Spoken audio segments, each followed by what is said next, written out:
Yooyaa akkam jirtu dhaggeeffattootaaf daawwattoota keenya kabajamoo kun arraata biyyoolessa Oromiyaa irraa kan isiniif darbu qophii qorqortii siyaasaati. Qophii qorqortii siyaasaa keenya har'aatiin keessummaa tokko qabannee isiniif dhiyaannee jirra. Keessummaan keenya qondaala waraana bilisummaa Oromoo yookaan ajajaa oboo zoonii madda albuudaa Jaal Rabbiraa Bilisummaati. Jaal Rabbiraa Bilisummaa waliin turtii haala waliigalaa qabsoo bilisummaa Oromoo haala yeroo akkasumas qabsoon bilisummaa Oromoo garamitti deema akka jedhu ejjennoo qabsichaa waliin wal qabsiisnee waliin dubbanna. Isin keessummeessuun ogeessota arraata biyyoolessa Oromiyaa waliin kan isin waliin turu ani daandii Elamooti aga xumura qophii keenyatti waliin turan affeerraa keenya gara maree keenyaatti otoo hin seeniin dura jaala nagaa fuudheen gara dubbii keenyaatti ceena.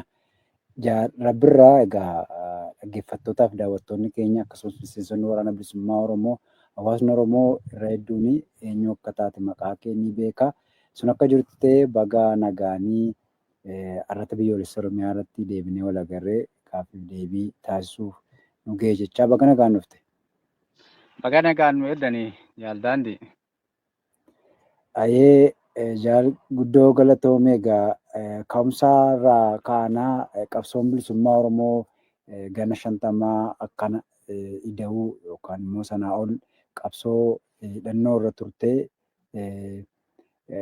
baroota kana hundumaa irratti bu'aanis kan argame namoonni tokko tokkos immoo irra guddaa isaa bu'aa dhiisan yeroo qeeqan agarra. Amma immoo yeroo qabsoon kun akka badee fi qabsoon gaggeeffamaa jirus qabsoon bilisummaa Oromoo akka hin taane yeroo kaasan agarraati. Qabsoon bilisummaa Oromoo maal irra jira? Kana immoo isin dabalatee hawaasni itti amanee gaggeessaa jira. Bareeda. Qabsoon bilisummaa Oromoo akka badee akka dhabameetti namoonni yaadan yoo jiraatan warroota qabsoon bilisummaa Oromoo akka hin galman geennee fi bilisummaa Oromoo hin barbaanne yoo ta'an alatti qabsoon bilisummaa Oromoo yoomiyyuu hin badu jechuudha. Maafii hagaa garbummoo uummanni Oromoo garbummaa habashootaa jalatti jigirraa kaasee guyyaa tokkoyyuu hin dhaabbanne sa'aatii tokkoof ittuma fufee jira baduu hin dandeenye waggaa kanaaf qabsoon baduu hin dandeenye.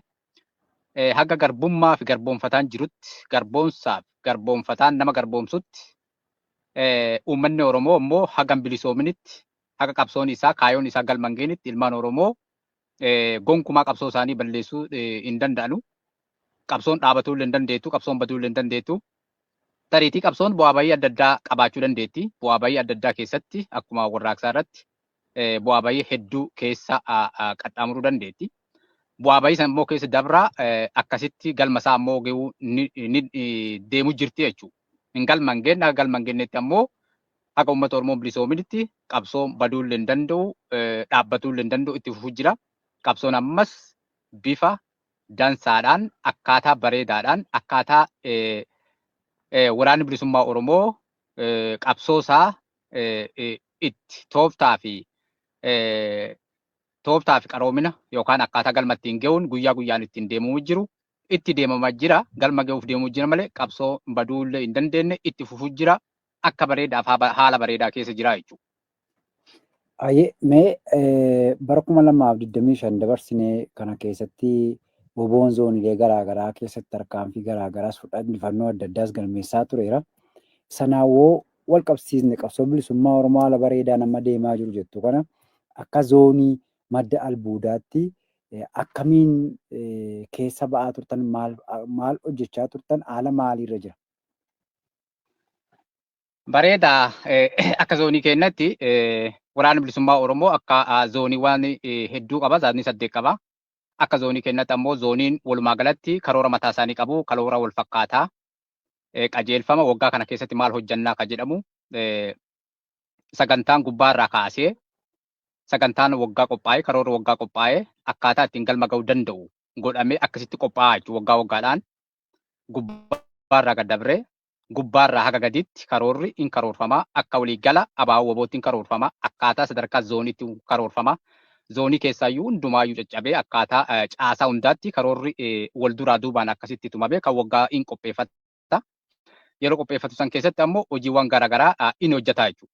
Kanaafuu waggoota bara 2015 kanatti hojiiwwan hojjenne hojii baay'eedha. Hojiiwwan siyaasaa garaagaraa, hojii waraanummaa guyyaa guyyaan hojjetaa, hojii uummataa siyaasaa uummata lafa qabsiisuu keessatti heeraaf seera dhaabaa kabachiisuu irratti naamusa waraanaa sansakkaa loluuf lolchiisuu yeroo isaa eeggate akkaataa diinni jedhe dhadhoonteen yookaan akkaataa fedha nama biraatti dhadhoonteen akkaataa karoorfateet akkaataa galma gahuu danda'uun qabsoon kun bifa kamiin galma gahaa akkamiin deemna bifa kamiin deemna gama siyaasaatiin maaltu nu barbaachisa gama waraanaatiin maaltu nu barbaachisa gama dinagdeetiin maaltu nu barbaachisa gama siyaasaatiin maaltu nu barbaachisa gama tikaatiin ammoo maaltu nu barbaachisa kan jedhamu wal duraa duubaan karoora isaa karoorfate guyyaa guyyaan itti deemu jira jechuudha. Hojiiwwan amma maqaa siidhee kana hundumaayyuu wal duraa duubaan akkuma karoorfateen hojii baay'ee hojjetaa turre jechuudha.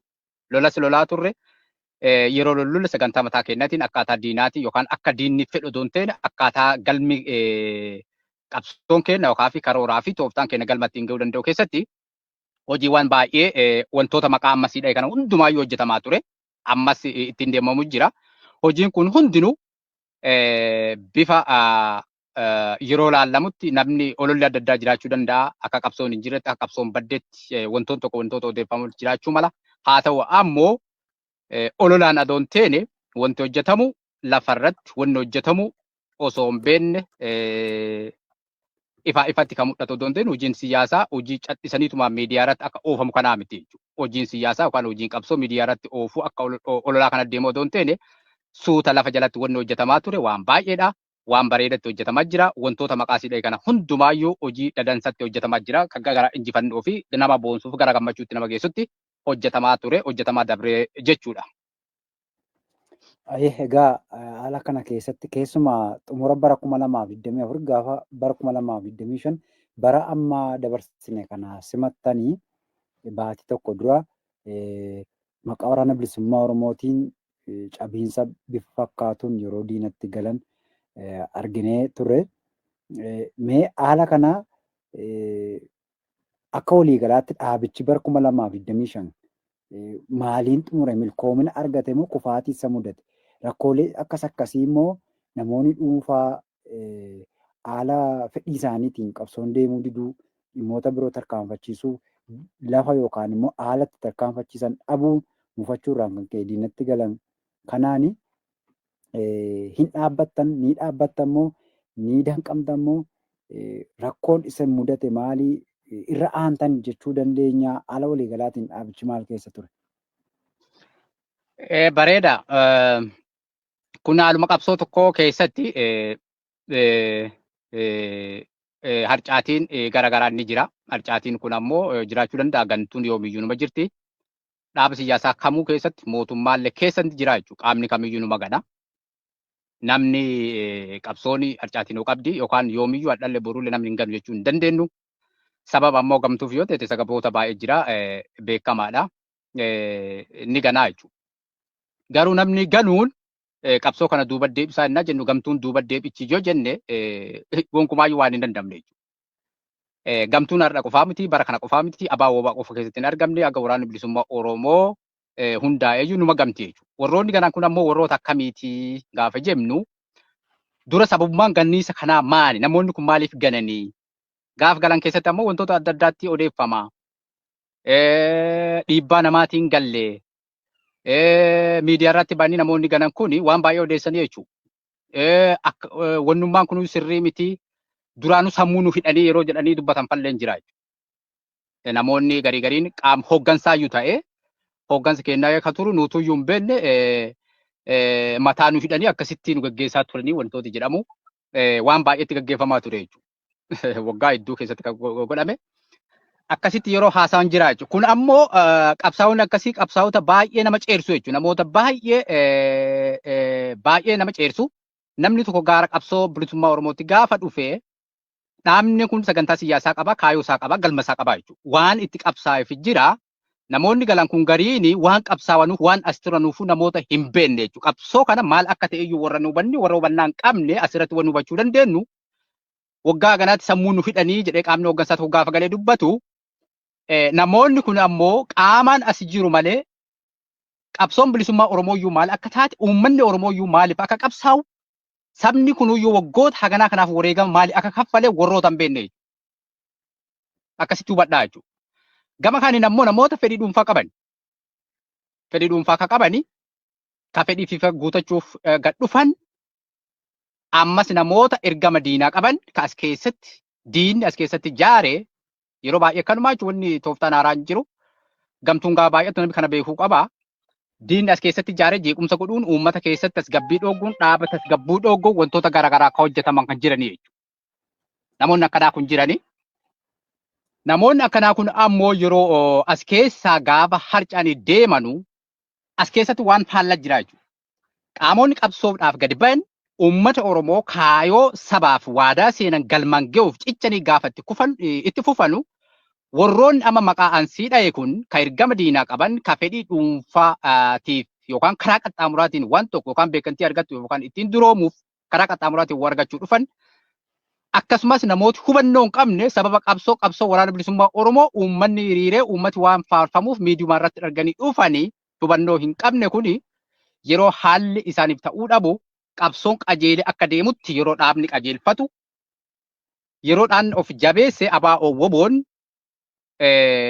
dhaabni hooggansa tokko jalatti of hiriirsee harcaatota duraan faallaatanii kophaa kophaatti diinni ijaaraa turkaan of keessaa baase qajeelfama tokkoon hordoffiidhaan heeraa fi seerri dhaabaa kabajame naamusi waraanni tokko riphee lolaarraa eeggamu tokko ka qabsoo sabaa gaggeessu tokko naamusa isaa eeggatee akkaataa sanatti yeroo dhaabni qajeelchuuf yeroo luluqqanii keessaa baanu jira. Inni kun ammoo homaayyuu waan nu godhuu qabu tokkoyyuu hin qabu. Akka keenyatti akka dhaabaatti ifiifuu rakkoo silaa dhaabni kenna warroonni qabsoodhaaf cichoomanii dirreetti hafan hojii dabalataa ka isaanii ta'an hojii qabsoo dhiisanii hojii keessoo irratti warroota gufuu ta'an warroota ergama diinaa galmaan ga'uuf deeman warroota fedhii dhuunfaa guutachuuf deeman warroota karaa qaxxaamuraatiin beekamtii argachuuf deeman kuni dhaabni sila qaamonni dhaabni waan kana irratti karakkataa turte warri kun yeroo keessaa baay'ee qulqullaa'u qabsaawaan qulqulluu yoo walitti hafu nuti ba'attuu nurraa bu'e qabsootti akka nu salphate akka qabsoo ammoo salphatti akka duratti oolnuuf haala nu mijate malee wanni nu miidhe wanni diigumsa nurratti godhe gonkuma hin jiru jechuudha. Akka keenyatti ifiifuu waan gaariitti nu argame injifannoo baay'eedha. Akkuma injifannoo asiin dura galmeessa ture gama siyaasiin gama kamuuyyuu waggoota lamaan sadan dabran keessatti keessoo keenya keessatti jeequmsa uumamaa turee fi tasgabbii dhaabni dhabe warroonni sun keessaa luqqaanii ba'uun ammaaf ammoo tasgabbii gama siyaasaatiin gama kamuunu horachuutti deemu jirraa jechuudha. Hojii dhaabaayyuu kan caalaa hojjechuuf qophiidha. Wanni isaan nu miidhan hin jiru, wanni isaan nu godhan hin jiru, haala nu mijeessanii yeroo ammaa kana keessatti qabsoon fuulduratti deemuuf akka damsaa jirra. Nuuf ammoo baay'ee mijata akka abaabootti injifannoo guddaadha jechuu barbaada jechuudha. Uummata Oromoof illeef. Egaa kana yeroo tokko qaamonni PP'n bobbaasee PP'n waraanni bilisummaa Oromoo keessoo isaatti diigamee jira waliin hubatan waliin dhagahan jedhe yeroo dubbatu dhageenya. Egaa waraanni bilisummaa Oromoo naafsi beenni yeroo dishqaa dabalatee reejimentii tokko guutuu jalaa barbadeessu dishqaa boojee reejimentii hirkaa barbadeessu argaa jirra. Kanneen tokko tokkos miidiyaa kanarraa fi namoonni kaleessa dhaaba keessatti of arguu barbaadanii seenanii deebisanii cinaatti ba'an akka wanta namni dhuunfaa isaan dhiibeeti nama dhuunfaa kana gootu kana goon dhaabichi kana fakkaata kana beluuti waan jedhanii kakaasantu jira. Akka waliigalaatti dhaabni keessan ABO kan nama keessa jiru waraanni bilisummaa Oromoo garee tokko maxxanfatee deema akka diinni jedhu keessa isaatti waliin dhaga'u akkasumas hojii inni hojjetu kuni waliigaltee hin qabu akeeka tokkorra bobba'ee hojjechaa hin jiru waan jedhume yaada jiru fi ragaa dhimma kanaa wajjin ammoo milkoominni kana cabsee jirus yoo jiraate waan jiru nu kaase. Bareeda ABO'n dhaabni kenna dhaaba garee adoonteen dhaaba uummata Oromooti. Jaarmaa of dandee jaarmaa heeraaf seera mataasaa qabu qajeelfama qabu qajeelfama akka socho'u jechuudha. Garee yookaan garee tokkoofitti qabeetti garee tokko hatumsuu miti jechuudha. Gonkumaa wanti akkasii waan jiru miti jechuudha. Nuti akka jaarmiyaatti uummata Oromoo bakka buune uummata Oromootiif qabsoo gaggeessina malee garee tokkoof yookaan fedhii nama dhuunfaa yookaan fedhii garee tokkoo akka mootummaa yookaan akka warroota abbootii irree fi biyya bulchaa jiran kuni fedhii dhaaba isaanii qofa galmaan ga'uuf fedhii uummataa doon teene kaayoo uummataa doon teene bu'aa uummataa doon teene dantaa warroonni walitti gurmaa'an san aangoora turuuf akka barbaadanitti uummata barbadeessanii uummata saaman sani mirga uummataa sarban akkuma fedhan ta'anii waltumsanii qaamota dhaabaaf ta'u uummataaf ta'u doon teene mootummaan tokko silaa biyya takka gaafa bakka bu'e bu'aa biyya saniitiif bakka bu'aa jechuudha. Guddina biyya saniitiif bakka bu'aa jechuudha. Nageenyummaa biyya saniitiif bakka bu'aa jechuudha. Daangaa biyya saniitiif bakka bu'aa jechuudha. Diinagdee biyya sanii eeguudhaaf bakka bu'aa jechuudha. Akka ammoo mootummaa ammaatti kana doon teene aangooratti waltisuuf gareen abbootii irree aangoo qabatte ka uummata saamuuf santiisaa jechuudha. Dhaabni keenya ammoo kanaan faallaadha jechuudha. Wannummaan bosona jirruu fi kana jechuudha. Garee tissuu adoon teene saba keenya tissuudha jechuudha. Fedhii dhuunfaa galmaan ga'uu adoon teene yookaan nama tokko angeessuu adoon teene murna xiqqaa angeessuu adoon teene kaayoo saba bal'aa akka bakka buune jechuudha. Malee murna xiqqoo kaan dhiibanii kaan baasuun hin jiru jechuudha. Qabsoon bar kan nama hundaati. Kun abbaatti ta'ee kun abbeeraatti hin ta'e namni hundi nuti abbaa jechuudha. Oromoon kamuyyuu sabni Oromoo kamuyyuutti abbaa qabsoo uummata Oromoo. Kun abbaa ta'ee kun abbeeraan taane jechuudha. Yookaan kun alaatti hin dhufne jechuudha. Mirga isaa qabaachuu mirga isaa falmachuuf gadi baay'e. Uummata Oromootiif falmachuuf gadi baay'e. Saba isaatiif quuqamee gadi baay'e jechuudha. Kanaafuu wanni gareen ta'u tokkollee hin jiru. Akkasitti dhiibamee wanni baahu hin jiru jechuudha. Namni adeemsa keessa walitti bu'uu danda'a. Dhimma hojii waan ta'eef yeroo santi ammoo miidiyaa irratti baanii wanni fudhatamu hin jiru. Heera jira, seera jira, qajeelfama jira. Koreen caasaan gubbaarraa ka'ee hagadiitti jira. Namni tokko akkamitti caasaa hagasii keessatti qaamni tokko murni tokko akkamitti godhuu danda'a. Fakkeenyaaf zoonii 8 jira. Zoonii 8 keessa koree hunda qabdi. Koree mataasaa qabdi. Murtoon koree zoonii tokko murtoon zoonii tokko koree murtee koree saniitiin ta'a. San qofaayyuu miti. Caasaa gargaraatti jira. Birgeediin jira. Cibraan jira. Cibroota kamuu keessa hundinuu koree mataasaa qaban. Murteen kan kennamu ammoo murtee koreeti. Gara gubbaatti gaafa dhufte gara ABO'tti gaafa dhuftes koree hojii raawwachiistu jira. Koree seeraaf to'annoo jira. Caasaan kun hundi walitti dhufee gumii sabaatti jira. Murteen koree hojii raawwachiistu ka ta'u sagaleedhaan murtaa'a. Gumii sabaa yoo ta'e sagaleedhaan murtaa'a. Qaamni kamiyyuu sagalee murtaa'a. Dhaabni dhaaba dimokiraasii. Dimokiraasii bahuudha. Dimokiraasii barbaaduudhaaf gadi baane dhiibbaa jibbine. Murtee dimokiraasiiti. Murtee caalmaa sagaleetiin godhamu malee murtee nama tokkoon gattaa'ee murteessuu yookaan qaamni tokko murteessuu gonkumaa hin danda'u jechuudha. Irraan fudhatu jechuudha waraana bilisummaa Oromoo. Gonkumaayyuu jechuudha. Caasaan kun gubbaa fudhatuu hin danda'u jechuudha. Akka saanaan silaa odoo akkas ta'ee caasaan gubbaarraa ka'ee gadiitti jiru hin jiru jechuudha. Maafi nama tokko murteessa yoo ta'e sila garee tokko murtaa'e yoo ta'e caasaa kana hin diriirfatu tureeyyuu. Caasaan kun ammoo maal hujaa? Caasaa kana hunduma akkamitti diduu danda'a? Kophaasaatti akkamitti murteessuu danda'a? Kanaafuu kun olola diinaati.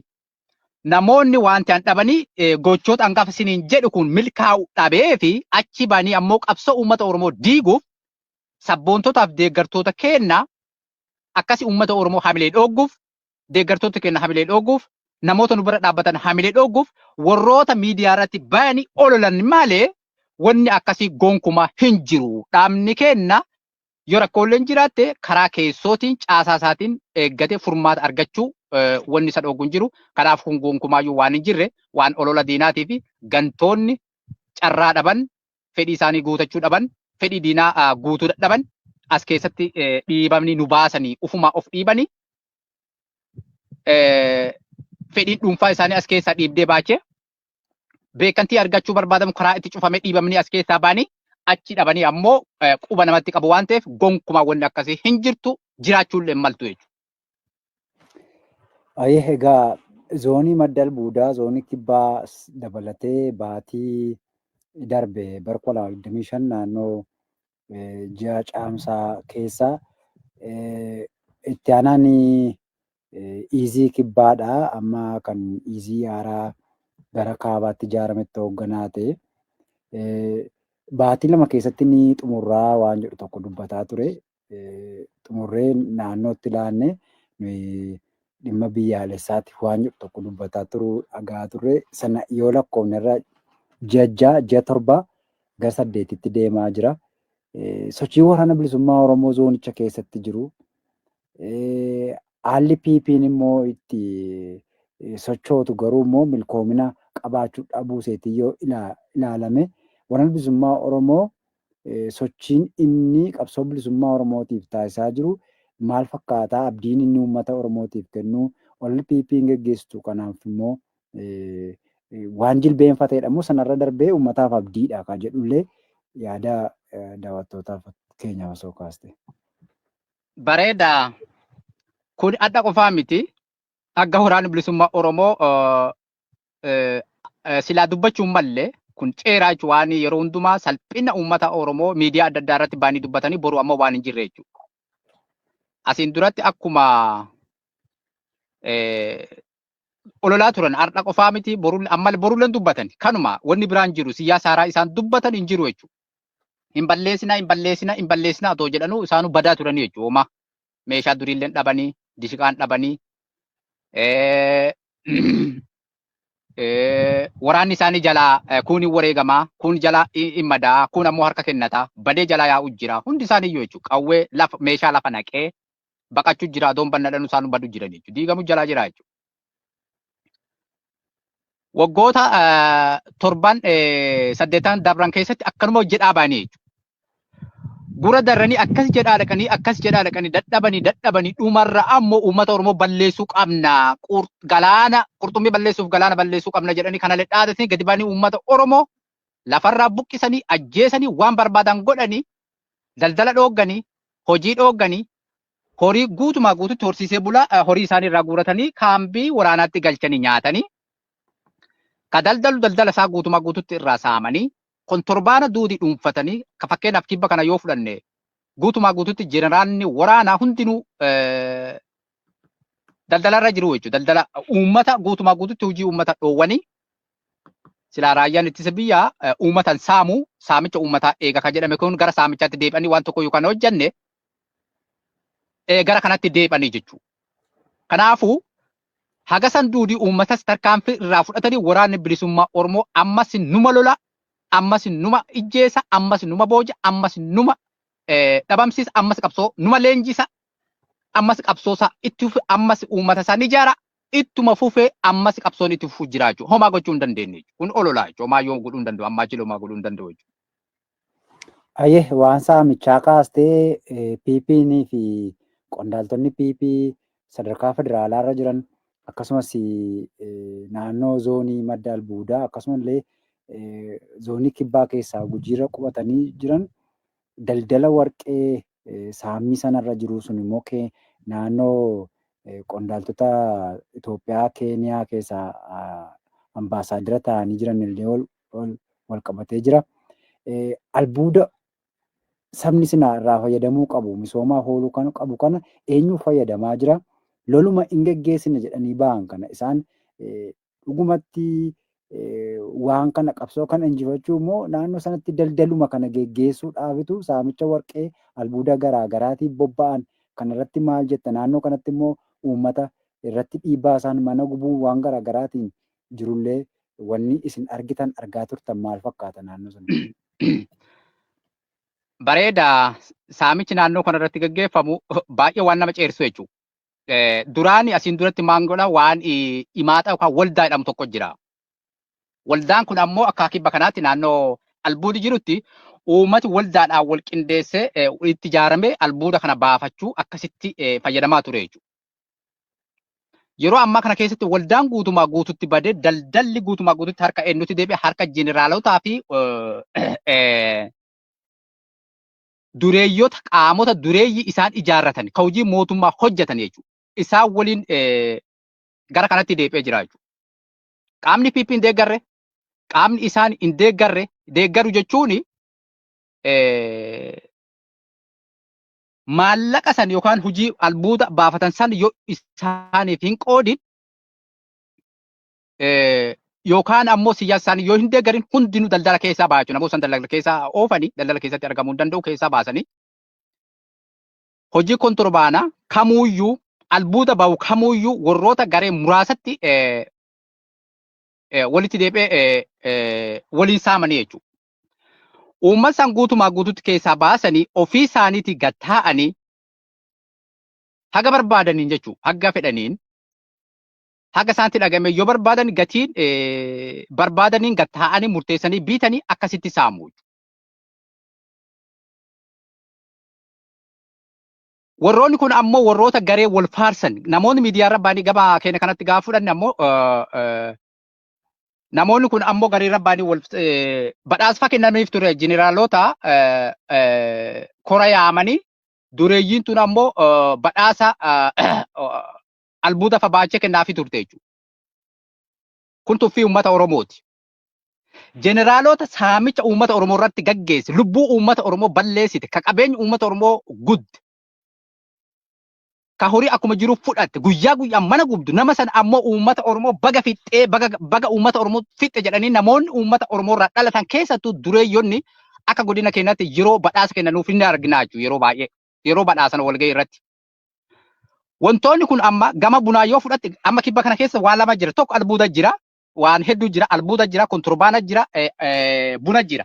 Bunni guutumaa guututti maqaa nama tokko jalatti deebisanii fakkeenyaaf namicha Israa'eel daggafaa kan yeroo ammaa badhaasa fudhate jechuudha. Badhaasa fudhate guutumaa guututti gujii lixaa keessatti buni tokkollee kan hafin jeneraalota walii ta'ee dureeyyii hunda baasee biyya alaatti buna walitti qabee ofii isaati baajati baankiirra dureeyyii ta'a hundumaa irraa qabame isa qofaaf baajati akkuma jirutti baankii yoo xidhatte hin baasanuuf isaa ammoo inni hagga barbaade baasuu danda'a jechuudha. Hagga barbaade tirileenaan miliyoona doodhiisi mana tirileenaatiin baasuu danda'a jechuudha namni kun. Akkasitti albuuda jiru hundumaa baankii jiru hundumaayyuu baajata jiru gara isaatti dhangalaasanii buna akkuma jiru buta dureeyyii achirraa hatti hundumaa zeeroo godhanii warroonni kun abbo jeneraalotaa fi hooggantoota hanga shimallisiitti warroota waliin jiran jechuudha. Hanga federaalaatti waliin deeman jechuudha. Guutumaa guututti uummati rakkatee waan tokkoyyuu keessaa qabu dureeyyiin hundinuu jechuudha. Albuudallee bifuma saniin guutumaa guututti dhooggame karaa isaaniitiin alatti karaa caasaa isaaniitiin alatti haga pirezidaantii naannoo Oromiyaa Shimallis Abdiisaa irratti ijaarachuun warroota kana caasaa isaanii haga diitti godhanii guutumaa guututti dhuunfatanii uummata hojii ala godhanii hiyyoomsanii ofii fayyadamuu jiran jechuudha. Kontorbaana kibba kanaa guutumaa guututti namoota isa caasaa isaanii alatti saamanii balleessanii guyyaa kana duudii kontorbaan akka barbaadde galchuun ni danda'ama jechuudha. Kanarra jiran jechuudha wanni bira tokkollee hin jiru. Sila adoo namni jiraate akkaawuntii isaanii sakatta'amee laallame waan baasatti argamaa jiru. Jaalaanti amma barbaadan kana jeneraalootaaf yoo ati dhuftee maallaqa kennitee booma si dabarsite jechuudha. Rakkoo tokkollee hin jiru. Darbuu hin dandeetta. Qaamni siyaasaa kam waraanni kennaayyuu jeneraaloti kun hojii isaanii hojii saamichaa malee hojii uummata irra jiranu qaamu amma barbaadan kanaayyuu waraana kennaayyuu hooggantoota kennaayyuu yoo siin maallaqa kenniteef warra dabarsu jechuudha. Kanaafuu saamichi kun saamicha baay'ee nama ceersu ka baay'ee nama jibbisiisu uummanni Oromoo hiyyuumtuu keessatti cabe waan nyaatu dhabe waan dhugu dhabe isaan ammoo akka barbaadanitti jiraachuu jiran jechuudha. Kanaafuu saamichi gaggeeffamaa jiru saamicha baay'ee nama dhibu baay'ee nama gaddisiisu ka takkumaayyuu akkanatti hin goone mootummaa saamtuuf haftu jenne akkasitti yoo beeknu baay'ee bareedaadha jechuun baay'eedha wanni isaanii kanumaa jechuu gabaabumatti. Hundeen qabsoo bilisummaa Oromoo maalirratti hundaa'a? Maaliif kana jenna?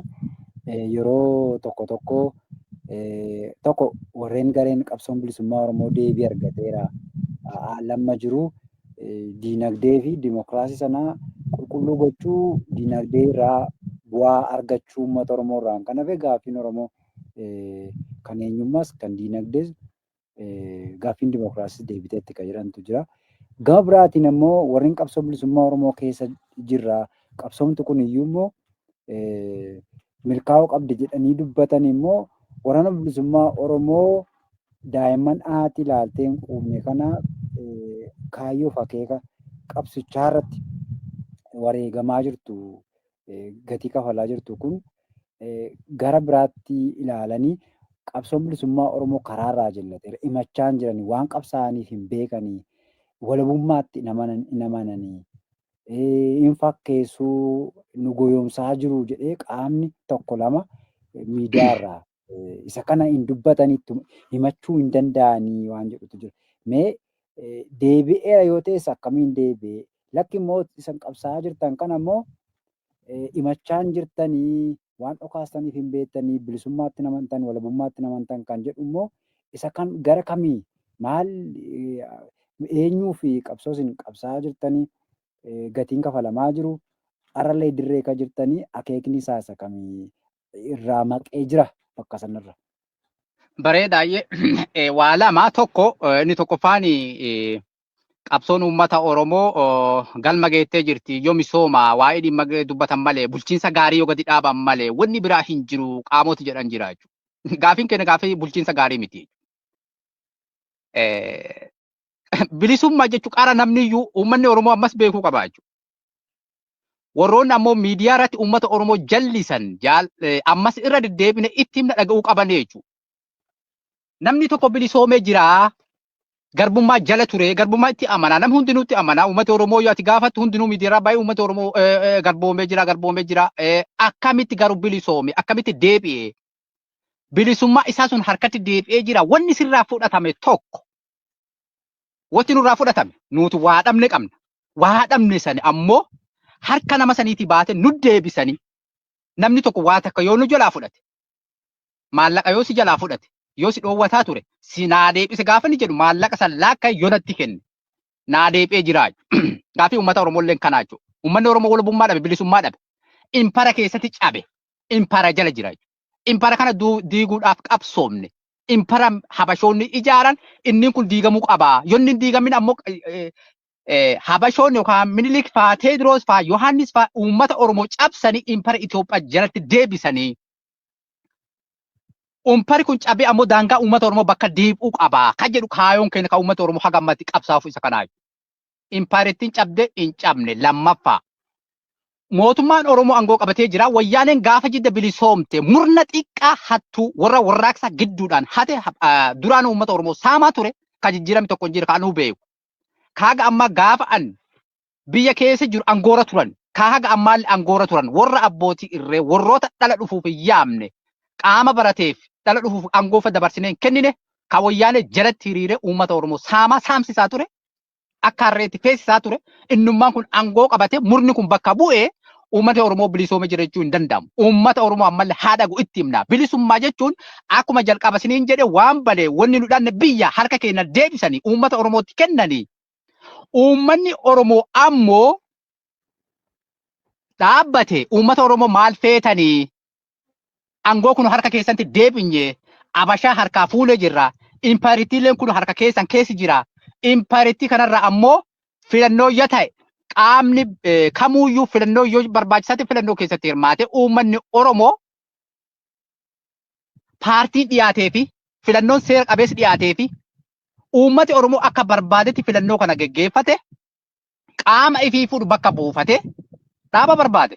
Yoo fakkeenyaaf ABO'n dhiyaachuu danda'a, KFO'n dhiyaachuu danda'a, ABO'n dhiyaachuu danda'a, qaamni kamiyyuu qaamni Oromoo dhiyaachuu danda'a, qaamni biraallee dhiyaachuu danda'a. Qaama kana hunda filannoon seera qabeessa akkaataa uummati Oromoo badaa biyyi takka filannoo ittiin geggeessitu ulaagaa filannoo guutuma guutatee namni tokko filannoo tokko qabaatee akkumsatti gaggeeffame yoo uummati Oromoo silaa akkasitti mirga kana kennanii fi uummati Oromoo impara Itoophiyaa jala bullaa lakki yookaan nuti hin barbaannu biyya ta'uu qabna gaafa ni jedhe biyya ta'uu impara jala buluu qabna gaafa ni jedhe impara jalatti buluu yoo akkasitti mirga akkasii bilisiginnaan kennitee fi nuti ammoo sun sirrii miti jennee dinnee bosona kana jiraanne nuttu dogongora qabaachuu. Kanarraa hafe kun waan hin jirreef uummati Oromoo waan argate hin deebine imparatis harkaan nu deebisanii biyya teen harkaan nu deebisanii nuti qaama akka bulchinuuf akka goon uummati Oromoo murteetti keetuu qaba. Kun bakka harkatti nu hin deebin wanni nurraa fudhatan bakka harkatti nu hin deebin nu deebee murteeffadhaa muradhaa akka feetan godhadhaa bakka nu hin jedhitti uummanni Oromoo bilisoomee jiru kana jala sararee beekuu danda'u qaba jechuudha. Isa lammaffaa kaayoorraa maqamee jira. Kaayoon sirrii miti fakkeessiidha. Wanni isaan jedhan sirrii miti. Kaayoo fi gadi baasanii ibsachuutti hin jiran wantoota baay'ee deemaa jechuudha. Kaayoo isaa uummati nu quban qabu hin ibsanu hin quban qaban no. Qaama hojiitu beekaa jechuudha. Qaama hojjetutti waan hojjete beeka. Uummanni Oromoo adda bilisummaa Oromoo yookaan ABO'n yoomirraa kaasee gaafa dhaaba mataasaa dhaabbate ABO jedhee WBO jedhee dhaaba mataasaa adda bilisummaa Oromoo waraana isaa waraana bilisummaa Oromoo jedhee akka waraanaatti akka jaarmaatti akka Oromootti gaafa dhaabate irraa jalqabe sagantaa siyaasa isaa uummata isaa barsiisaa ture jechuudha. Seenaa isaa ani hin beeku namni ABO yookaan dhaabni kun uummata isaa kaayoo isaa ibsine gaafa jedhu akka inni nu eessa akka inni jiru namni sun maal akka ta'e ceeraa jechuudha. Kaartaa uummata biyya Oromoo seenaa biyya kanaa sagantaa siyaasa jalqaba laal. Namni tokko iyyuu maal beekuu qaba sabni tokko biyya ta'e gadi ba'uuf waan isaa beekuuf tokko seenaa isaa beekuu qaba jechuudha. Daangaan lafa isaa eessa akka ta'etu beekuu qaba jechuudha. Eenyummaa isaa beekuu qaba jechuudha. Addi bilisummaa Oromoo eenyummaa isaa saba isaa barsiise daangaa lafa isaa lafti isaa yoom irra akka fudhatamte lafti isaa fudhatamteerti lafti sun ammoo eenyu akka fudhatamte uummanni Oromoo garboomee jira eenyu akka garboome. Waan baay'ee dubbachuun nama ceerisaa jechuudha. Waa yoo akkana haasawan bara hedduurraa kaase eenyuun ati eenyuun akka garboomate ibsatee lafa kaa'ate namni garboomse kana akkaataa ittiin nu garboosan kana biyyi teenna tana daangaan teenna kana wani nu deeffanyuu kana qabnu kana kaartaan lafa Oromoo ka cabde durirraa kaasee lafa kaa'ate seenaa isaa lafa kaa'ate waa hundumaa lafa kaase hagga gaafa dhaabame bira jalqabe tokko tokkoon elemoo qilxuura jalqabanii. Dhiiroo seenaa uummata Oromoo awwaaluu hin barbaachisu jechuudha. Dhaabuma sana achumarraa dhufne nuti waan biraa miti. Kan biraa uumne beeki. Achirraa jalqabanii jaalladhii gammadaafaa elemoo qilxuufaa jaallan kun wal duraa duubaan hagga wareegamanu asitti uummata Oromoo barsiisanii harkatti kennanii jechuudha. Sagantaa isaa maal akka fakkaatu galmi uummata Oromoo maal akka barbaadu guutumaa guututti lafa kennanii uummata Oromoo harka kennanii uummata Oromoo kiisii uummata Oromoo mana uummata Oromoo tokko tokkoon jira jechuudha. Maal akka ta'e uummata Oromoo maal akka barbaaduu fi kaayoo isaa maal akka barbaadu hundumaa barsiifamee hubatamee qaba jechuudha. Dabballoota bara baraan waggaa waggaan barsiisee biyyoota ollaa keessatti asiin duras ammas leenjise guyyaa guyyaa uummata isaa walitti qabaa barsiisa. Kaan dabballoota keessaa filaa barsiisa biyyatti deebisa bakka hundatti deebise uummata Oromoo kan hin beekne kaayoo isaa hin beekne tokko illee hin jiru jechuudha. Kanaafuu nutis akkasuma godhaa ture kama duraan dhumaa ture akkasitti ka barsiifamaa hubatamaa ture kan caalaa uummati Oromoo bada addi bilisummaa Oromoo yookaan dhaabni kenna waa inni uummata kana barsiisuu qaba yoo jedhame wanni biraa biyya biraa barsiisuu hin danda'u. Seenaa biyya biraa barsiisuu hin danda'u. Seenaa inni barsiisuu danda'u seenaa saba isaati biyya isaati. Akana hundumaa kun olola malee qaama maal akka hojjetame iyyuu quban qabnu qaamni kun beekuu qaba jechuudha. Maal akka hojjetu maal akka hojjetamee jiruu fi uummanni Oromoo sadarkaa kamirra akka jiruu fi uummanni Oromoo maal argatee akka jiruu fi uummata Oromoo amma maal dhabe amma achi maal argatu akka qabu namni kun beekaa. Uummata Oromoo waa inni hojjetaa ture beekaa. Kana jechuun hojiin addi bilisummaa Oromoo yookaan dhaabni keenya hojjete hojii uummata Oromoo guutuun hojjete jechuudha. Wanni amma maqaasiidha seenaan isaa yoo eenyu akka garbaame kan hundumaa waan uummanni Oromoo hojjete jechuudha. Waan uummanni Oromoo wareegama itti kaffalee kana hundumaa afaan Oromoo afaan hojii mootummaa ta'uuf afaan Oromoo qubee mataa isaa qabaachuuf seenaan uummata Oromoo akka ta'e kana godhuuf afaan Oromoo miidiyaa adda addaa darbuuf uummanni Oromoo baay'een itti wareegame wareegama uummati Oromoo kaffalee ilmaan Oromoo asiin dura godhaa tursan tuffachuu jechuudha kun namoonni akkasitti daawwatan kun dhuguma siin jedha kun waan nama aarsu tuffiidha. uummata Oromoo tuffachuudha. Kunini addi bilisummaa Oromoo jechuun waa uummata Oromoo guutuudha jechuudha. Barnoota kana kenne nuuf ofa doonteen uummanni Oromoo guutuun barsiisaa ture, itti wareegamaa ture, qopheessaa ture kan akkasitti godhu waan ta'eef nuti fakkeessii miti. Galmi keenya ammas walabummaadha, bilisummaadha, biyya ta'uudha, imperitii kana caccabsine biyya asiin dura abbootii keenya Kamililik, ilma Teediroos, Yohannis, Habashoon nurraa fuudhan san uummata Oromoo harka deebinee akan gafasiin jedhu uummata Oromoo siyaasa irratti, dinagdee irratti, biyya isaa irratti abbaa ta'e daangaa isaa dhuunfachuu waan ta'eef fakkeessutti hin jiru. Ifatti ammas lolu jira, wareegama kafalu jira jechuudha. Itti wareegamu jira, itti cabu jira, guyyaa guyyaan ilmaan Oromootti wareegamu jirti. Tariiti warri kana quba hin qabani. Wareegamuu uummata Oromoo kana kan hin beekne, uummanni Oromoo ammas osoo hin beekne laala ammas wanti asirratti hubatamuu qabu. Uummata Oromoo yoo kana hin beekne ta'e maaliif man isaatti gubatare? Uummanni Oromoo bari tole jedhee mootummaa bilchiginaa yoo fudhate wanni man isaa gubatuuf hin jiru. Wanni qabeenya isaa saamuu wanni lubbuun isaa du'uuf hin jiru beeka. Qabeenyuma dhaba. At least qaamni amma biyya bulchu kun wanni ni barbaadu uummata saamuudha. Uummata irraa dinagdee isaa guutumaa guutuu saamata wanni biraa hin jiru. Ammas ati naan taatu jedhee uummati Oromoo ABO woboo jalatti hiriire haga ammaatti haga saatii ammaa kana namni du'aa jira. Odoo sila kaayoo isaa hin beekne, odoo sila qajeelfama keenya hin beekne, odoo sila galma nuti deemnuuf hin beekne uummati Oromoo wareegaaf haganaan kaffalaa. Waraana kana nyaachisuu hin danda'a, waraana kana obaasuu hin danda'a, waraana kana hidhachiisuu hin danda'a. Sila adoo kaayoo hin beekne, waan barbaaduuf hin beekne, adoo dhaaba isaarraa waan kana hubatee hin beekne kana hin godha kadhu gaafii nama sadiif namni sun deebii itti kennuu danda'u kanarraa hubatuu hin danda'a. Walumaa galatti kaayoon keenya ifa, uummati keenya sin beeka. Galma ga'uuf ammoo qophiidha. Ammas ittiin deemna. Wanni fakkeessii hin jiru kun ammoo burjaajii uummata keessatti uumuu waan ta'eef uummati keenya kana hubate kaayoosa akkuma wareegama kaffalaa ture ammas itti fufuu qabaan jedha. Ayyee guddoo galatoome egaa haala amma akka ammaatiif ibsite ammoo loltuu keessatti illee hojiiwwan bara 2025 raawwate keessa waraana leenjisuu, karoora kan haaromsuu, dabballee waraanaa waan adda addaa raawwachaa turuu jalqaba irratti karoora hojii raawwatame kaasta keessatti ilaaluun danda'ama. Akka waliigalaatti qabsoo amma uummanni keenya fudhatee wareegamatti kafalaa jiraati jette kana keessatti haala waliigalaatiin qabsicha uummata kana fudhachiisuu irratti uummata kana akkamiin barsiisaa jirtu? Waa wareegama kafalaa jiru kana isintu dirqama nu deeggaruu qabduudhaan isin duukaa wareegama kafalaa jira moo uummanni kun fedhiidhaan waan ammatti jette kana akeeka qabsoo bilisummaa Oromoo barsiifamee tooftaaf tarsimoo dhaabichi ittiin bilisummaa fi walabummaa argachuuf deemu kanatti uummanni fedhiin akka inni hiriiru gochaa jirtu akkamiin barsiisaa jirtu? Kan naannoo keessanii kan magaalaa kan dhaabbilee garaagaraa keessa jiran instituushinii mootummaa dabalate akka bira alattoo ijaarsi dhaabichaa maal fakkaata? Akkamiin tokkummaa hojjechaa jira? Akkamiinis immoo isin waliin dhaabbata? Akkamiin isin deeggara? Burjaajiin garaagaraa yeroo ka'u tokko tokko ni agarra. Nu dhaga'u dirree quba hin qabnu. Dirreen akkasii kan biraan immoo dirree kana waan nuti kenninee fudhachuu qabanii maallaqa illee taatu waan nuti kenninee fudhachuu qabanii siyaasa nuti muree fi nuti muruufi qaba akka gochuu qabanii wanni dirreen waan dhumaa geggeessa jedhamu kun hin jiru. Numaan nus waan dirree kana keessa gallee hojjechuu qabnaa caasaa command control chain sana keessatti gahee fudhatuu qabnaa hojjechuu qabna kan jedhanii dhimmoota adda addaatiinis immoo ololli geggeeffamu jira.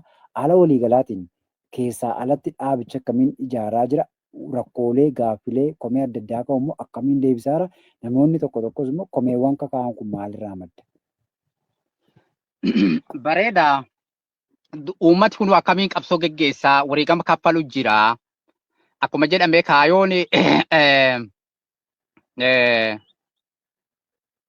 kaayoo kanaayyuu dirqama moo afaan qawweetiin yookaan sossodaachanii kaayoo kana akka hirmaatu goota moo bilisaan kan jedhamu jechuudha. Uummanni Oromoo afaan qawweetiin kamuuyyuu nuti hir'isuun tokkollee hin jiru jechuudha. Gonkumaayyuu jechuudha. Dirqama nuti iyyuu hin kenninu uummati Oromoo.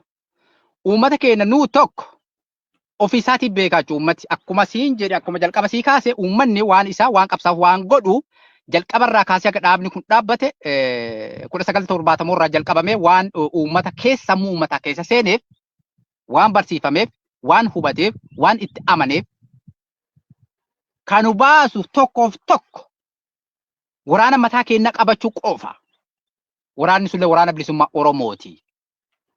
Karaa nagaas gaggeeffamee jibbaatee jira uummati kun. Karaa hedduu yaalee jira jechuudha bilisummaa argachuudhaaf. Warroota karaa federaalizimii Itoophiyaa dimokiraasinnee keessatti arganna kan jedhamu karaa nagaatiin dhiyaadhaa kan jedhamu keessatti waggaa hedduu hirmaate. Waggaa hedduu hirmaate womaa dhabe. Jijjiirama tokkollee hin jiru jechuudha. Kanaafuu eega dhabee kan baasu uummanni Oromoo bari waraana bilisummaa Oromoo beeku uummata kan keessaa bahe. Itti amaneeti asi dhufe malee adootti amaninni asuuyyuun dhufu anuuyyuu asin jiru dirree kanaa jechuudha. Itti amaneeti kamuuyyuu waraanni guutuu as keessa jiru jechuudha. Inni nu qaama hawaasaati. Qaama hawaasa kanaati inni beekamuu qaba jechuudha. Kunuyyuu itti amanee bahe. Akkuman itti amanee bahe maatii achirraa gadi hatte hojii mataasaa qabu jechuudha uummata Oromoo kamuuyyuu qabsoo irratti.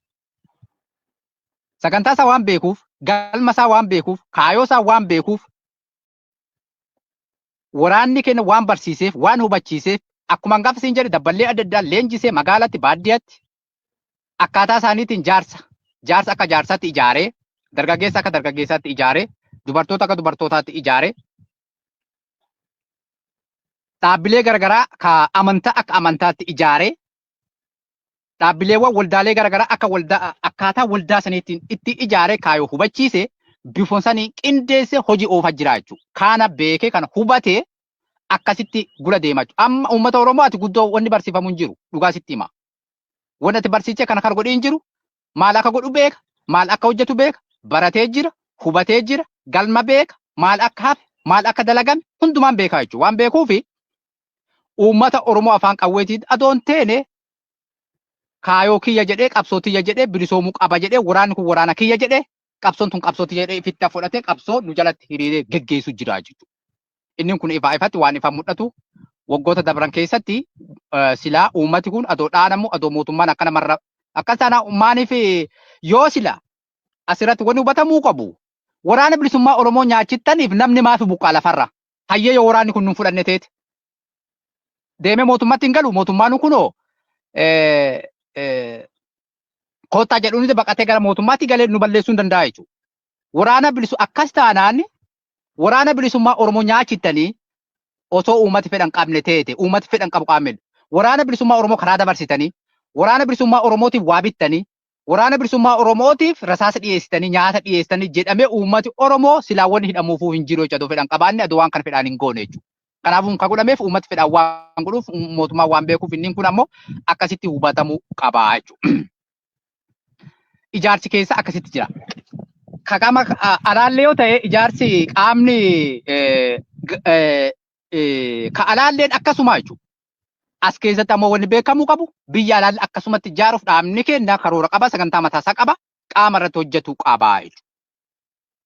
Inni kun ammoo burjaajiin achi keessatti uumamu gaafa qabsoon gaafa ijaaramtu jaarmiyaan gaafa ijaaramu dhaabni heera mataasaa qaba qajeelfama ittiin ijaaru qaba akkaataa qabsoo taatu akkaataa qabsoon sun hin jeeqamnetti akkaataa loote seentuun keessa seenuu hin dandeenyetti akkaataa warrooti diini ergan keessatti hin makamnetti akkaataa warri karaa qaxxaamuraatiin aangoo argachuuf deeman keessa seenuu hin dandeenyetti akkaataa warri karaa qaxxaamuraatiin uummata kana saamuu barbaadan keessa seenee jeequu hin dandeenyetti akkasitti gula akkasitti ijaaramuu danda'uu qabaa jechuudha. Bifa ittiin ijaaramu bifa kanaa jechuudha. Bifa kanarraa qaamni gore ammoo ka goree karaa qaxxaamuraatiin argachuu yookaan beekamtii argachuudhaaf yoo tattaaffate taate inni kun karaa hin qabu kanaaf ammoo qaamni kun komachuu olaluu ni danda'a jechuudha. Ammas qabsoo keessa makamne qabsoo gaggeessuu dandeenya qaamni nama dhooge tokkollee ni jiru. Mirga isaati uummata Oromoo qaamni ta'e kamuyyuu qabsaa'uuf akkuma gaafa siin jedhe qabsoon namuu itti abbaadha jechuudha uummata Oromoo. Abbeeraan hin jiru. Abbaatti waan ta'eef seenee qabsaa'u mirga guutuu qaba. Nama isa dhooge nama isa daange tokkollee hin jiru. Garuu akkamitti seenaa akkaataa ammasiin jedhe qajeelfamaaf heera dhaabaa heera jiraa beeke. Heerri kun maaliif bahe? Seerri maaliif bahe? Sagantaan siyaasaa maaf qophaa'e? Sagantaan siyaasaa kun dallaa. dallaa yookaan daandii qabsoon irra deemtu heerri seerrii fi sagantaan siyaasaa qabsoon uummata Oromoo qabsoon saba tokko daandii kanarra yoo deemte galma gahuu dandeetti. As keessa yoo baate ammoo daangaa kana keessaa heera keessaa yoo baate siyaasa keessaa yoo baate seera keessaa yoo baate dambii ittiin bulmaataa kana keessa yoo baate naamusi isaa cabe qabsoon kun maanta hin caba jedhame akkasitti bocame daandiitti godhame daangaatti godhame deemaa jechuudha. Daangaa kana keessa deemuu danda'uu qabaa jechuudha namni kun. Maafi qabsoon achirraa yoo maaqte galma gahuu waa hin dandeenyeef daangaa kana keessa heeraaf seera dheebaa qajeelfama kana keessa deemuu qaama hin dandeenye ammoo asirraa goree gara biraatiin uree seenuuf gaafa yaale rakkoodhaa jechuun danda'amu jechuudha. Kanaafuu akkasitti keessa seenamee hojjetamuu qaba. Dirree irratti ammoo qaamni dirreerra jiru waraanni wareegama kaffalaa jiru kuni qajeelchee waa hunda lafa kaa'ate ittiin deemee jira. Bifa saniin deemuun ni danda'ama jechuudha. Qaamonni kana gula deemuu hin dandeenye dallaa amma ansiin jedhe kana keessa deemuu hin dandeenye yoo jiraatan ka'achirraa gara biraatiin deemuu danda'atan komii dhiyeessuu danda'an isanii alatti ammoo qabsoorra namni nama daanguun jiru qabsoon ammoo akkaataa ittiin deemtu qabdi akkaataa sadiin ammoo namuu deemee qophaa'ee ittiin deemuun ni danda'ama. Wanni nama dhoogganii daangisan tokkolleen hin jiru siin jechuu barbaadu. Ayyee egaa haala impaayeratti yoo ilaallee lola Oromiyaa keessatti deemsisaa jirti. Waraanni bilisummaa Oromoo akkaataa afaan inni beeku naasofsiisaa jira. Injifannoolee milkii jirullee kaasteetta. Sanarra darbee yeroo PP'n naannoo kaleessa waliin turan walii wajjinis lolatti jiru. Haalli Tigraayis hin furamne sunillee rasaasumatti hin dhukaane malee loluma jechuun ni danda'ama. Haala hundumaatiin walitti maranii taa'anii jiru. Kanaafi gama tokko tokkoonis dhimma ulaa galaanaa waan garaagaraa yeroo haasa'anis inuma dhageenya. Kana keessatti haalli impaayeritti deemaa jirtu kun akkamiin ilaalta? Waraanni bilisummaa Oromoo immoo qophiin inni haala waliigalaatiin ba'aa guddaa gaafatama uummata Oromoo kana qabsoo bilisummaa Oromoo impaayeritti keessatti Oromiyaatiif gaanfa Afrikaa keessatti fudhatuuf deemu kun ga'umsa hubannoonsaa agamii waraanicha yookiin dhaabichi hubannoo itti ni hanqataa akka komeen tokko ka'utti. Kanaaf haala impaayeritti maaliin gabaggamtaa waan jedhu nu kaasiitii gaafii tokko sii dabalee goolamna. Bareeda impaayeritiin tun maal fakkaatti gaafa jennu impaayeritii kana biyyittiin takka yookaan impaayeriin tokko yookaan mootummaan tokko maaliif dhaabbata gaafa jennu beekuu danda'uu qabna jechuudha. Tokko waraana saniin dhaabbata. Inni lammaffaa ammoo diinagdee biyya saniitiin dhaabbata. Inni kun ammoo hawaasi deeggaruu danda'uu qaba. Dippiloomaasii garaagaraa qabaachuu danda'uu qaba. Kana kanaan biyyi takka ammoo biyya teetee dhaabbachuu dandeetti jechuudha. Gama waraanatti yoo fudhanne waraanni mootummaatu akkan jira akkuma hangafsi ibse kaani jeneraalonni hoogganni isaanii warroota hanna callaa irratti bobba'anii saamicha uummata Oromoo qofa irratti bobba'anii gareen tun qofa gara saamichaatti bobba'anii carraa biraa waan dhabaniif kanatti hirmaatanii jiranii waraanni isaanii ammoo guyyaa guyyaan harka kennachuu ganuu meeshaa lafa kee ganda keessa baduu gandatti dhalatillee dhiisee gandoota adda addaa keessa faffaca'uu gara kibba kanaa yoo fudhanne ammoo namooti mootummaa harkaa badanii asitti uummata keessa faffaca'anii jiraatan baay'ee jira jechuudha. As keessatti baqatanii olii gabba baqatanii waraana isaanii guyyaa guyyaan meeshaa lafa kee baduun hin jira waraanni jalaa diigamu. Gama ammoo biyya harkaa qabaa inni guddaan kana hundumaa qabaate qabaa gaafa jennee fudhanne tokko akka impaayeritii Itoophiyaatti biyyoonni paawur qabaniif yookaan bakka guddaa qaban akka sabaatti naannoowwan jiran keessatti tokko naannoo Oromiyaati. Inni lammaffaan naannoo Tigraay. Inni kun ammoo naannoo Amaaraati jechuudha. Gama siyaasaallee ta'e, gama uummataallee ta'e, gama kamiyyuu impaayeritiin akka barbaadanitti godhu bulchuudhaaf paawurii aangoo yookaan dandeettii guddaa akka qaban akka sabaatti jabina akka qabanillee gama siyaasaatillee gama uummataatillee naannoowwan kanaa jechuudha. Kanaafuu Itoophiyaan jechuun mootummaatu dhufa darba kamuyyuu kan ittiin dhaabbatan warruma kana hin jiru kan biraa Tigiree, Amaara, Oromoodha jechuudha. Warroonni ittiin dhaabbatuu danda'an tokko Oromiyaa harka qabaa gaafa jennu hin jiru jechuudha. Uummanni Oromoo harka hin jiru. Lolli Oromiyaa keessa maal akka fakkaatu namni hundinuu ni beeka. Amaara keessa yoo fudhatte akkuma sani hin qabu. Lolli Amaara keessa maal akka fakkaate hin beeka, hin beenna. Qaamni kamuyyuu hin beeka. Naannoo Tigraay yoo fudhatte akkasi naannoo Tigraay haga ammaa to'achuu hin dandeenye mootummaan harkaan qabu. In bulcha jechuun hin danda'amu bulchuutti hin jiru Homaayyuu waan harkaa qabu takkaayyuu hin qabu. Gama kanaan ammoo akkasi jirti jechuudha. Biyyoota ollaa gaafa fudhate tuttuqaa waa'ee beekamtii argachuudhaaf mootummaan Itoophiyaa yeroo yerootti tuttuqaa garaagaraa kan biyyoota ollaa waliin siyaasa ofiitti hidhee olii gad deddeemu keessatti fudhatama dhabuun biyyoota ollaa waliin walitti diinamuun yeroo tokko Sumaalee walitti bu'u yookaan yeroo tokko ammoo Eertiraadhaan walitti bu'u olola ammoo waa'ee hulaa galaanaa banachuudhaan jedhuun biyyoota kamuunuu walii galtee hin qabu. Tumsa biyyoota ollaarraa hin qabu. Biyya keessa tumsa hin qabu. Kanaafuu gama dinagdeetiin qaala'insi jireenyaa maal akka fakkaatu biyyattiin maal akka teetu kama beeknu kana asiin duratti amma barsiisonni hiriira bayaa turanii ogeeyyiin fayyaa akkamitti akka hiriira bayaa turanii burjaajiin adda addaa akka jirtu kana hunduma afaan qawweetiin akka ukkaamse deebiin sun akka hin deebine ukkaamamte akka taa'u jirtutti ni beekamaa jechuudha. Kanarra dhaabbatee gaafa laaltu mootummaan kun ammoo urgigaa jechuun hin jiru jechuudha. Mootummaan kun ammoo mootummaa du'uuf deemu jechuudha. Homaayyuu waan namni gara itti fufaa jedhamee yaadamuu miti. Mootummaan kun ammoo mootummaa baay'ee dadhabaadha. Kufiitiif gaafa deemu waan tokkoyyuu ka bu'aa qabuu miti jechuudha. Kanaafuu impaayiritiin tun ammoo diigamuuf caccabuuf jirti. Kan akkasitti uummanni hubatuu qaba waan ifa ta'u. Waraanni bilisummaa Oromoo ammoo qophii maal qabaa gahaadha gaafa jedhame waraanni bilisummaa Oromoo kanaaf qophiidha jechuudha. Wanti isa dhoogu tokko illee hin jiru.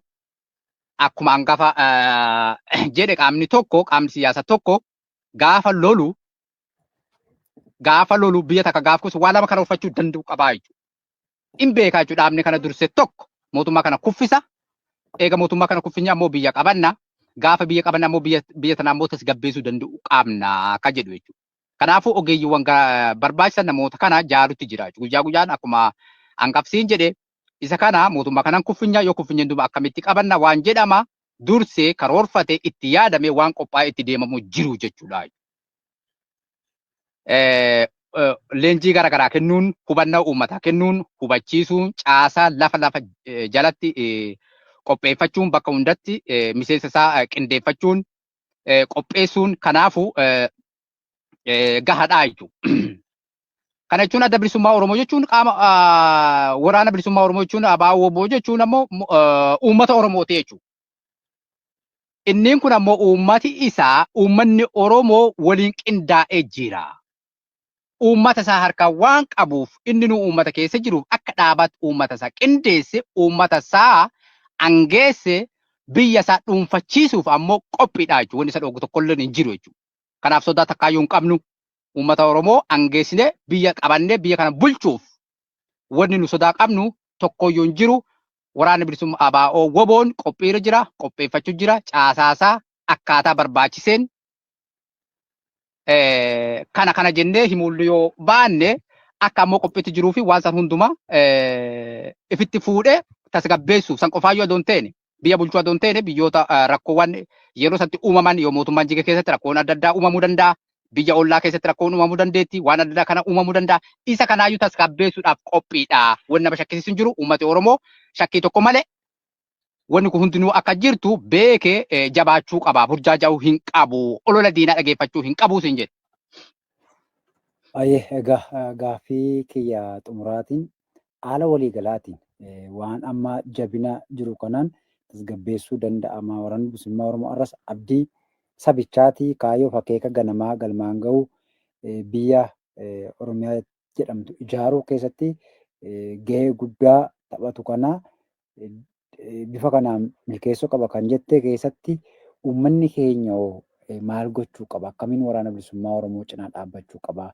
Egaa wanni dirree irraa argaa jirru wareegama waliin kafalaa jiru akka jirutti ta'e uummanni keenya Oromiyaa keessa jiru guutuutti kan Oromiyaatiin ala jiru biyya ambaa keessa jirus waan danda'uun kallattii ati olitti kaasteen caasaa dhaabichaatiin osoo waraana kana addaan hin diigne hooggansa gidduutti waraana gidduutti hooggansaaf ijaarsa waliigalaa dhaabichi ni deemsa jedhatee tamanee deemu kanarratti osoo diigumsa hin facaasne akkamiin tokkummaadhaan daandii amma diigamsa sirna PP irratti geggeeffamaa jiru kana Kana akka jabaateetti fufuu fi milkaa'uuf maal gochuu qaban hayyoonni Oromoodhaa. Qaamoleen abbootiin qabeenyaa har'a kallattii adda addaatiin PP'n itti fakkeessitee of cinaa hiriirsitu kanneen immoo haalota garaagaraa sodaatanii dhaabbatan kun cuftiyyuu toora tokkotti qabsoo bilisummaa Oromoo cina dhaabbatanii woboo cina dhaabbatanii akka milkoominni sun dhufuuf maal gochuu qabanii yaaddoo bor Oromoon akkana taa'ee warra akkasii isinitti dhufa jedhamanii sodaa keessa galanii uummanni kun yaaddoo keessaa bahuudhaaf humni jabaan barbaachisaadha kan jette sun humna kana jabeessanii galma gahuudhaaf hirmaannaan qaamolee walitti jennee sun akkamiin ta'uu qaba akkamiin wal hubatee deemuu danda'uu qabaa kan jedhu irraa nu kaasii ni goolamna jaarrabbirra. Bareeda galatoom jaal kiyya gaafii bareeda. Isa kana inni kun uummata Oromoo amma sirnaan isa kana beekuu qabaa jechuudha. Wanni kun waan hadhallee borullee sirnaan itti yaadame xiinxalame uummata Oromoo biratti sirnaan irratti hojjetamuu danda'amuu qaba jechuudha. Gaafiin kunini maafi uummanni Oromoo asiin dura akkam turree barachuu qabaa jechuudha. Waan dabreerraa sabni tokko namni tokko dhaabni tokko waan dabreerraa barnoota argachuu danda'uu qabaa jechuudha. Hubachuu danda'uu qabaa jechuudha. Tokkoffaa uummanni Oromoo garbummaa jala akka jiru akka ture beektotaa fi qaamni kamuyyuu itti amanaa ragaadhaan waan lafa jiru beekamaadha. Hin beekama miidhaarra akka jiru saamicharra akka jiru hin beekamaadha. Kanaafuu isa kan akkam goone gara tokkotti finnaa maal godhuu qabnaa. Tokkoffaa uummata Oromoo bara 1991 OPDO'n diina jala gortee dhaabilee uummata Oromootiif qabsaa'an qabsaa'an kan cinatti qabuun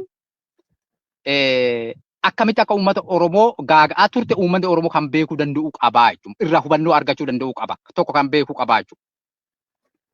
Ammas yeroo baay'ee sagaleen uummata Oromoo dhaaba ofii ijaarate, waraana ofii ijaarate, akka waraanni saba tokko barbaachisu uummanni Oromoo hundinuu itti amana. Kan biyya alaaf biyya keessallee itti amana. Dhaaba jabaa akka qabaachuu qabu qaamni kamuyyuu itti amana hin beekama. Kanaafuu biyyi tokko sabni tokko saba ta'uuf waraana qabaachuu qaba. Meeshaa mataa isaa qabaachuu qaba.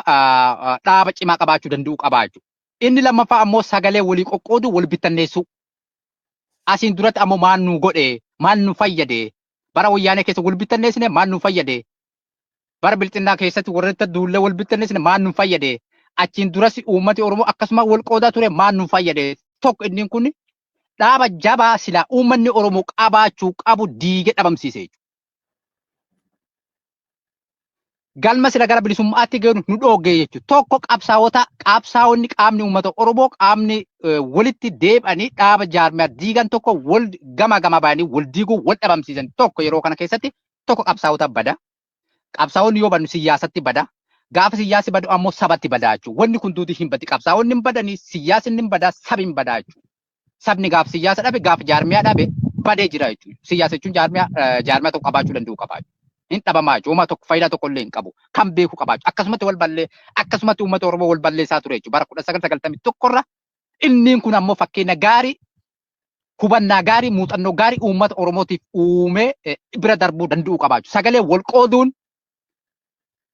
bakka adda addaatti wal qooduun wal qoxxeessuun wal arrasuun wal balaaleffachuun miidiyaa irratti wal tuffachuun inni kun ammoo maal akka saba kana godhe garbummaa jalatti godhe akka garbummaa jalaan baane godhe qabeenya saamsisee lubbuu saba keenya baay'ee balleesse haga ammaatti boo'ichaaf darara haadhotii keenya gudeeddaa shamarran keenya gudeeddaa rakkoowwan haganan jedhan haga ammaatti kan godhe wantoota kun irraa barnoota danda'uu qabna. Kanaafuu uummata Oromoo maal ta'uu qaba? Bira tokko beektota kan qabuuf tokko beekumsi kun dandeettiin kun piroofeesarummaan keenya doktorummaan keenya uummata keenya keessaa rakkoo baasuu danda'uu qaba. Uummata kana gara tokkotti finnee jaarmiyaa tokko jabaa jaarannee waraana Oromoof dhaabbate waraana Oromoon dhaabbate kana waraana kana Oromoo jala diiguu diina duratti salphisuu barbadeessuu adoon taane waraana Oromoo kana beekumsa qabanuuf dandeettii qabanu kanaafu irratti qindaa'anii beekumsi kun uummata Oromoof tajaajiluu qaba. Sabni tokko beektota haganaa qabaate, doktoroota haganaa qabaate, piroofeesaroota haganaa qabaate garbummaa jalatti waggaa haganaa ta'ee booyuun biyya adda addaa keessatti faffacaanee odoo jirru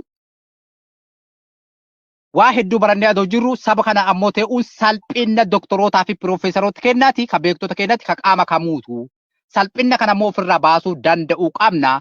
Kanaafuu namoonni beektota teennaa ka biyya alaa biyya keessa jiranii qabsoo uummata Oromoo jaarmiyaa tokko jalatti deebisanii waraana kana jala tumsanii gara bilisummaatti akka geewu dandeenyu kophaa keenya waraana alatti bu'aa waa hin qabneef waraana sabaa kana jabeessanii tumsuu akka qaban dhaamsa dhaamaaf. Lammaffaa jaarmiyaa siyaasa adda addaa Oromoo kan jiru. Inni kulleen uummata Oromoo sagalee qoqqoodu wal faallessu adoo hin ta'in uummata Oromootu bu'aa tokko biyya isaa akka argatu biyya akka ta'u diinagdee isaa akka ta'u siyaasa akka dhuunfatu hundinuu irratti hojjechuu danda'uu qabna tokko jalatti deebi'uu qabna. Raayyaattis biyyaa keessa kan jiran kaabinoota keessa kan jiran qaamni kamiyyuu waa'ee uummata Oromoo irratti tokko taane salphina ofirraa hambisuu danda'uu qabna. Kanaafuu uummata biyya keessaaf biyya alaa kamuu wanni nu baasu wanni uummata Oromoo baasu wanni saamicha jalaan nu hambisuu danda'u tokko taane dhaaba tokkocha jalatti hundoonne waraana jabeeffanne tokko wanni nu beekuu qabna waraana qabaachuun dirqama akka ta'e uummata Oromoo beekuu qabu danda'uu qabaachuu waraana qabaachuun dirqama akka ta'e waraana alatti wanni tokko godhamu akka hin dandeenye. Lakki uummata Oromoo akkuma hangafa siin jedhe karaa nagayaallee baay'ee yaaleera jechuudha. Waan hedduullee baay'ee yaaleera jechuudha. Nagaya barbaadullee karaa nagayaatiin deebii argachuullee baay'ee yaaleera. Sagantaa hedduu qopheeffate ittillee boo'ee jira. Kadhatee jira. Nu dhiisaallee jedhee jira. Homaa dhiifamuu hin dandeenye. Wanni nu qabnu waraana bilisummaa waraana tokkocha kafii kana jabeeffatee jalatti hiriiree impareetii cabduuf deemtu tana qaamni biraa kaa'ama taa'u jiru. Kalaana wareegama uummata Oromoo kaffaluu jiru kana dhuufee cabsee akka harkaan nuun fudhanne cabuu isii waan hin oolle kufuun isii waan hin oolle biyyattiin tuni gaafa sana ammoo carraa kana akka asiin dura darbaa ture akka nun dabarre uummanni Oromoo ka biyya keessaa ka biyya alaa jaarmiyaaleen siyaasaa garagaraa waldaaleen garagaraa waldaalee amantaa garagaraa hundinuu kana jalatti hirmaannee tokko taanee wal arrasuu wal balaaleffachuu adoo hin taane beekaan kenna qaamni kamiyyuu tokko taanee wal kabajnee waliif abboomamnee tokko haa taanu haa injifannuu jedha gabaabumatti kana dhaamaaf uummata Oromootiif. Ayyee jaara biraa bilisummaa ajajaa oboo zoonii madda albuudaa yeroo kee qaaliirra aarsaa gootee dhiyaattee dhimma qabsoo bilisummaa Oromoo kan ofiis dirreerraa jaallan waliin irratti bobbaatee guutummaatti hojii kana fudhattee hojjechaa jirtu. Yeroo sanarraa qooddee asittis uummata Oromootiif haalota jiran irratti yaada kee qooduudhaaf nu dhiyaachuu keetiif eeyyamamoo ta'uu keetiif maqaa dhaggeeffattootaaf daawwattoota keenyaan guddoo galatoomi siin jedha jaal. Ayyee galatoomatti illee ulfaadhu jaala kiyya. Ayyee egaa dhaggeeffattootaaf daawwattoota keenya kabajamoo kan isin hordofaa turtan qophii qorqortii siyaasaa har'aata biyyoolessa Oromiyaa irraa isiniif darbaa turedha keessaan ajaja obbo madda albuudaa jaarra birraa bilisummaati kan olitti maqaa isiniif kaasee yaada bal'aa nuuf qoodee irra deebiin guddoo galatoomi jenna. Aga xumura qophii keenyaatti nu daawwachuu keessaniif guddoo galatoomaa isiniin jechaa isin waliin kan ture anis ogeessota har'aata biyyoolessa Oromiyaa waliin daandii lamootiin fuuldurallee qondaaltota waraana bilisummaa Oromoo hayyoota Oromoo qophii kanatti dhiyeessinee haala waliigala qabsoo bilisummaa Oromoo irratti egeree Oromoo akkasumas akkamiin biyyi Oromiyaa ijaaramuu akka qabdu irratti tumsaa gaggeeffamuu qabus kaasnee ni mari'annaa kanarraas irratti goolabnee jirra. Oraa bulaa deebanaa injifannoon uummata Oromoo.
Sikuroro zarmine, sikudina raje, sidagale noromu,